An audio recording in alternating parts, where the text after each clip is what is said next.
Hai prenotato il tuo viaggio in Basilicata? Pronto a perderti nella magia dei Sassi di Matera? Ma forse hai qualche giorno in più e ti stai chiedendo cosa c'è da vedere oltre Matera? Dove posso trovare l'anima più autentica e selvaggia di questa regione? Se è così, sei nel posto giusto. In questo viaggio lasciamo momentaneamente Matera per esplorare 5 cose da vedere che potrebbero cambiare la tua percezione di questa terra. Parleremo di paesi che sembrano fermi nel tempo, di montagne scolpite dal vento e di luoghi incontaminati poco conosciuti. Iniziamo questo viaggio insieme, in punta di piedi. Il nostro percorso comincia da Aliano, un luogo nel cuore dei Calanchi lucani. Più che un semplice borgo caratteristico, è un'esperienza da vivere.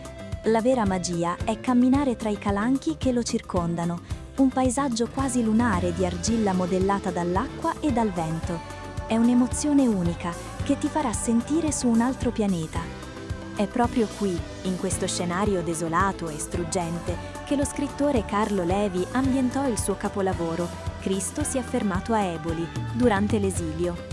Si può visitare la sua casa e la sua tomba, che per suo volere guarda quel panorama che lo segnò così profondamente. Aliano è un'immersione nel silenzio, nella letteratura e in una bellezza che stringe il cuore. Dall'argilla dell'entroterra cambiamo completamente scenario e ci spostiamo sull'unico affaccio della Basilicata sul Tirreno, Maratea, distante dalla città dei Sassi 200 km da percorrere in 2 ore e mezza. Maratea è chiamata la perla del Tirreno. Qui la regione svela un volto inaspettato. Immagina un borgo medievale dai colori caldi, arrampicato su una collina che si tuffa nel blu. Maratea è nota come la città delle 44 chiese, ma il suo simbolo silenzioso è l'imponente statua del Cristo Redentore. È alta 21 metri e dalla cima del Monte San Biagio veglia su tutta la costa. Da lassù, il golfo di Policastro si svela in un modo che le parole faticano a contenere. Ma Maratea vive anche nei suoi dettagli nascosti, nelle calette segrete tra le scogliere, come la spiaggia nera. Con la sua sabbia scura rappresenta una vera e propria impronta vulcanica. Un incontro perfetto tra cultura, mare e paesaggi potenti. Adesso entriamo nel silenzio di una natura monumentale, il Parco Nazionale del Pollino. Con i suoi oltre 192.000 ettari è il parco nazionale più grande d'Italia. Qui il caos della città è un ricordo lontano, comanda alla natura. Il vero custode di queste montagne è il pino loricato, un albero secolare e rarissimo che cresce abbarbicato alle rocce, come una scultura che sfida il tempo e la gravità. Questo è un luogo per chi cerca un altro ritmo. Si può camminare per ore tra panorami vastissimi, sentire il freddo delle acque cristalline del fiume Lao o semplicemente perdersi nell'ascolto dei boschi. È un'immersione totale in una Basilicata autentica che si mostra nella sua forma più pura e incontaminata. Da Matera è necessario guidare per 2 ore e 20 minuti per arrivare all'inizio del trekking verso il Pino Loricato, ma ne vale assolutamente la pena. Facciamo una piccola pausa. Se il racconto ti sta incuriosendo, se questa Basilicata meno nota ti sta entrando dentro, un piccolo gesto come un mi piace o un'iscrizione ci aiuta a continuare a cercare queste storie.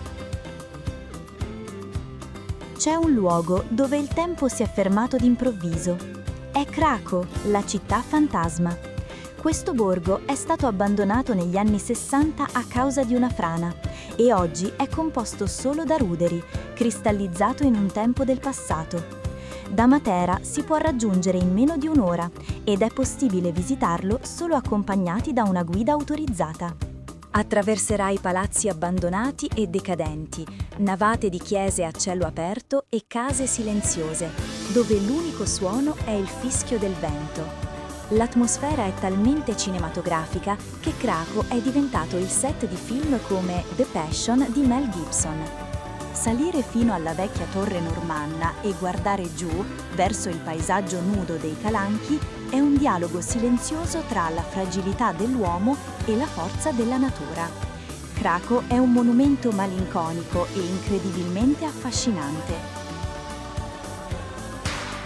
E infine arriviamo dove la natura e l'uomo hanno creato un capolavoro a quattro mani, Castelmezzano e Pietrapertosa, due borghi nel cuore delle Dolomiti Lucane.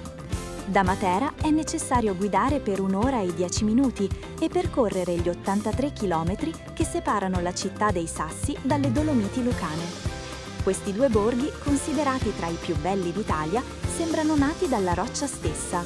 Ogni vicolo, ogni scalinata è una quinta che si apre su panorami vertiginosi. Ma il modo in cui questi due borghi dialogano a distanza è qualcosa di unico.